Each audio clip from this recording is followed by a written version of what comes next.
I'm going to provide a little bit of a gender lens to this issue, and I think it's really important as we talk about ending poverty to disaggregate data based on race and gender and sexual orientation. So really providing that intersectional lens. Just go to the next slide, please.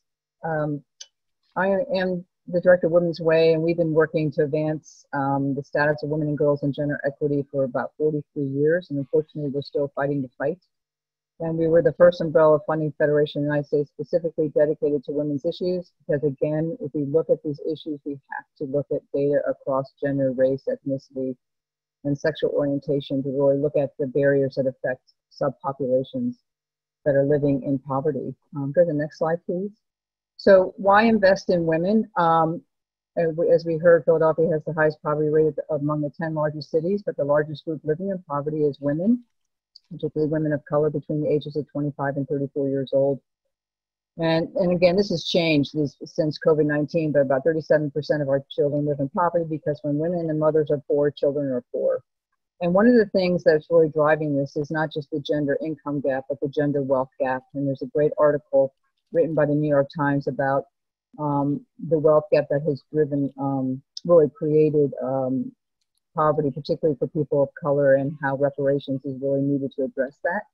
But right now, single white women own 32 cents on the dollar compared to single white men, and Black and Latino women own less than a penny. And if we really want to end generational poverty, then we have to build assets and wealth among families. And the data shows that the gender wealth gap will not be closed for 217 years unless we do something dramatically different about this. Next slide, please. We also know that when you invest in women, it creates positive social change and economic growth. The greatest determinant of the success of children is actually the education and socioeconomic status of mothers. So if you want to invest in children, invest in mothers. It's really critical. And if more women achieve economic parity by the year 2025, they could add $4.3 trillion to the country's GDP.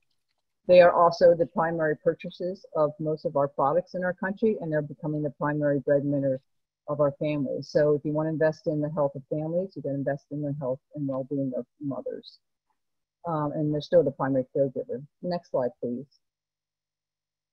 So in light of that, we started the Women's Economic Security Initiative in October 2017. And this is a collective impact initiative centered around the vision that all women in the Philadelphia region attain financial well-being for themselves and their families. And so this requires a long-term vision, long-term strategies, and long-term investment, and really looking at the root and systemic cause of this issue. Next slide, please.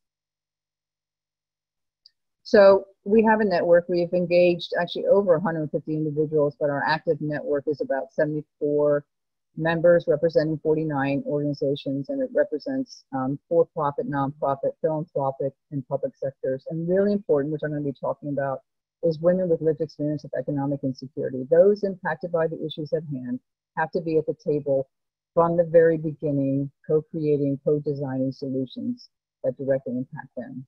Next slide, please. So we created, and there's an article in the Social Innovations Journal, we hired actually Strategy Arts to work with us to create equitable community engagement, because we feel that if those impacted by the issue at hand, if they are not at the table as equal partners, then we're never going to get at the systemic and root causes of poverty. So it's also an effective means to challenge and shift thinking and behaviors by organizations that are grounded in white supremacy to ones grounded and guided by racial equity and intersectionality. And I will say that the nonprofit and the philanthropic sector are actually part of the white supremacist culture right now, and not intentionally, but the practices of how we do philanthropy and how we maintain the status quo is really part of the whole white supremacist culture of keeping things where they are. So the way to challenge this is you get those impacted by the issue at the table, having these hard conversations. Next slide, please. So so we really invested a lot of time into how do we really engage women with lived experience of economic insecurity from the very beginning of this initiative.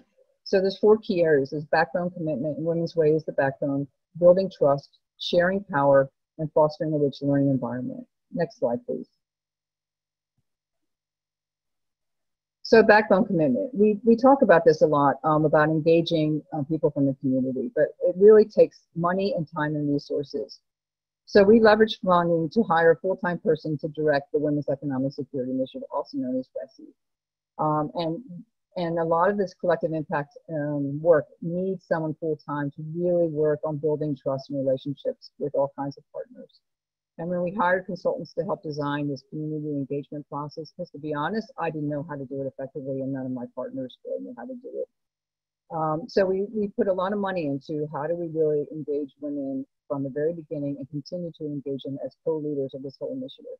We also are committed to providing honorariums for lived experience experts, and this is a term now used for those that are really defining the role of community members who have lived experiences that understand the problem and can create and implement solutions.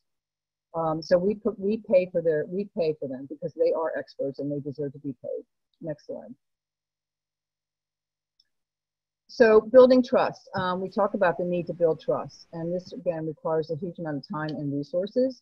So we actually started something called the Community Conversations Group, and this was a group of women who have experienced economic insecurity or currently experiencing economic security. And we actually helped provide the resources to help hold convenings of the women. And from the very beginning, they have provided input on the formation of our common agenda and our priorities. So even before we started deciding what to do with this initiative, they actually helped come up with a theory of change. What are the key priorities? So their voices were heard from the very beginning.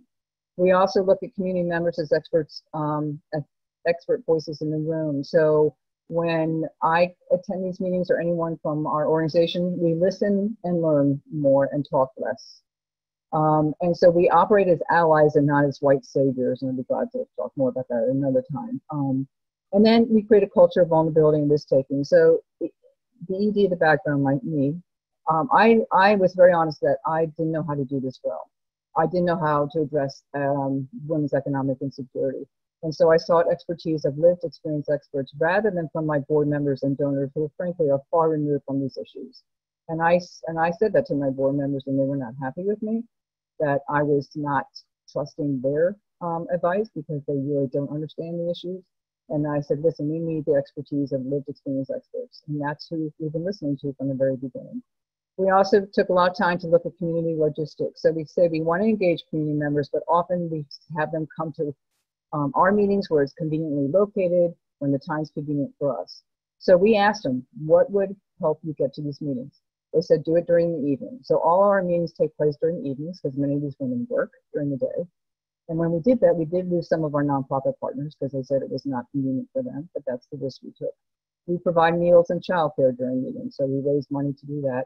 And again, we provide honorariums to compensate the women for their time. Next slide, please.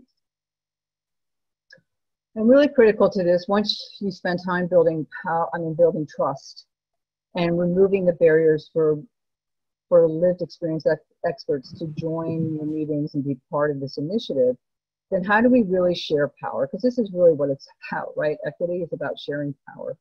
So we actually raised money to do an equity audit of WESI. So we said, how are we actually operationalizing equity and sharing the power with our partners? And the purpose was to design tactics and approaches to really operationalize equity throughout everything we do. So this led to a governance agreement which details some of the equitable practices. So part of it is that we have a steering committee and 3 work groups. And we say each work group and steering committee, we require a number of women with lived experiences to serve on each of the work groups and steering committee. And that each work group and steering committee will be co-chaired by women with lived experience. So it's not enough just to have people with lived experience sitting at the table. They need to be in leadership positions. We also provide resources to support the co-chairs in terms of helping to facilitate these meetings. We give them additional training, so we raise money to support their leadership skills and the facilitation technique. We also do a participatory grant-making model. We are done with having, I'm sorry, but I'm going to say this, rich white people sitting in boardrooms making decisions about where and who to fund. So we changed this and we turned it upside down. such that lived experience experts and other work group members, people from on the ground working on these issues every day, they decide how best to use and distribute available funds to advance goals of work groups. They then make those recommendations to the steering committee, and they go into a dialogue that really educates the steering committee about why we should spend this money on this particular initiative. So again, women with lived experiences are coming up with solutions, but also deciding how and best to use these funds and where these funds should go. And then we also finally provide opportunities to elevate women's voices beyond WESI. So we have secured funding to have these women present at national and local conferences. We make sure that they're interviewed for articles by media, and we also have them co-author articles. So the article that's in the Social Innovations Journal is co-authored by Tashelle Stevenson, who is a woman with lived experience. Next slide. I think this is my last one, so next one.